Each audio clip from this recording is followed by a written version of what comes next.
We're going to play something in the background, and maybe you can explain what's actually happening here. So this is two cities in China. This is Guangzhou and Shenzhen, both in the province that we lived of Guangdong in the south. Mm-hmm. And some COVID lockdowns were just announced, and you can see right after the announcement what happened. People are fleeing. There was an expo where people started fleeing because they didn't want to get locked down in the same place for mass testing, which takes hours and hours, potentially days. Mm-hmm. And then the people in Shenzhen that were on the left were sneaking out of a building and trying to get away from the police lockdowns. I believe thousands of people were trying to escape the massive lockdown. I mean, you see, China has this zero COVID policy, as they call it, okay? And they're very strict about it, but it's over the top. It really is over the top. So if somebody is found to have tested positive in an area, for instance, or they suspect someone has COVID in that area, they will lock the entire area down. Mm-hmm. Now, that means everybody there is stranded for days, hours, days, months. It depends on the severity of the situation and what they do. And of course, nobody wants that. If you're in a shopping mall or if you're in your office or something and somebody gets COVID, you don't want to be locked down and be forced to quarantine in a hotel or whatever it is, away from your family, away from everything. So it's gotten to the point now that, like, if you've got a chance to escape, you should take it. Yeah, I mean, that's the logic on the ground. And honestly, that's not what you see. You never see that. All you see are the success stories of how COVID has been starved out by this amazing zero COVID policy.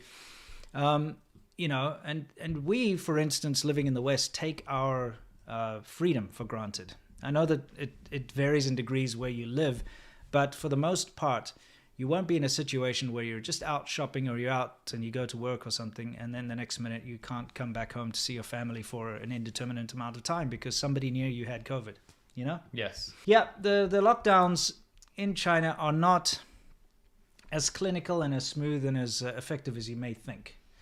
And once again, like I said, don't take your freedom for granted because you really understand what it's all about when you are locked in your apartment with your family for weeks, months on end. There's actually something I want to say about that. It goes hand in hand with what China's doing right now. China's still funding massive propaganda efforts to show how well they dealt with COVID.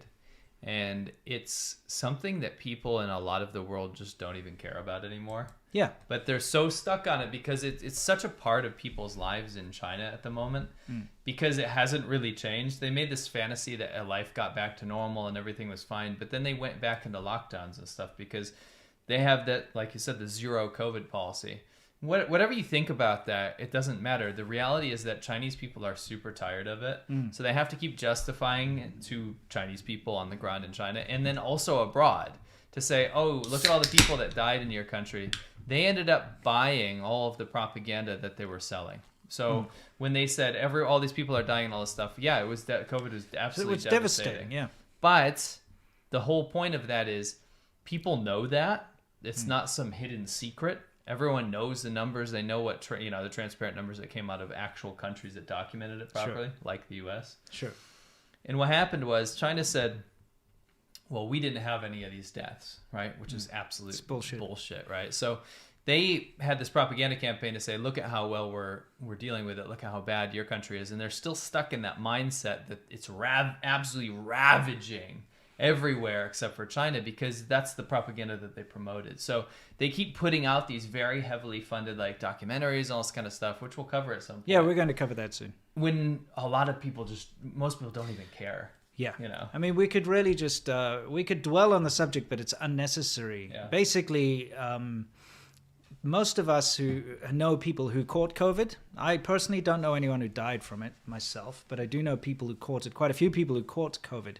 But the thing is, in China, I know people who caught COVID too, but they were diagnosed as having pneumonia or having a bad cold or something like that instead, so they didn't think they had COVID. Yeah.